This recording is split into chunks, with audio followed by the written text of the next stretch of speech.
The Bitstream buffer collects bits on demand and forms those into an output array.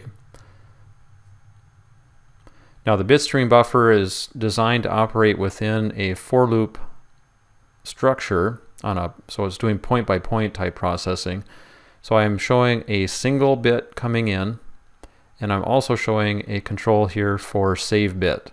And when save bit is true, then whatever is in bit in is supposed to get accumulated to this array.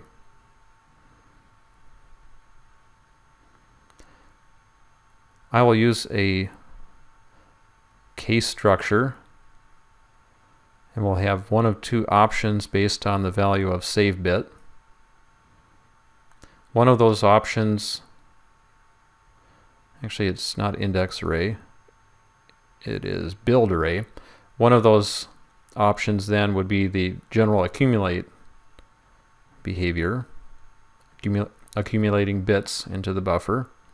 And make sure you use concatenate inputs for that version.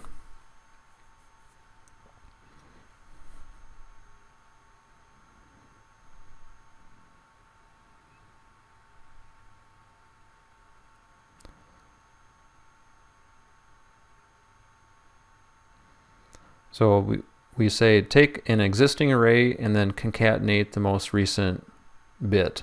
And we do that in response to save bit being true. Now ultimately, the result of the appended array is what we'd like to see being generated as the output.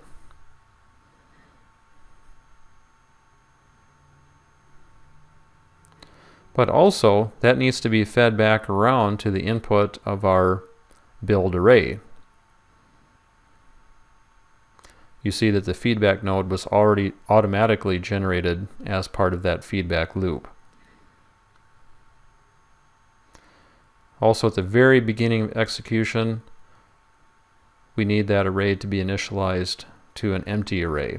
So I'll put that constant on the initializer terminal for the feedback node. Now, if we are not saving a bit, then we simply keep the array as it stands right now.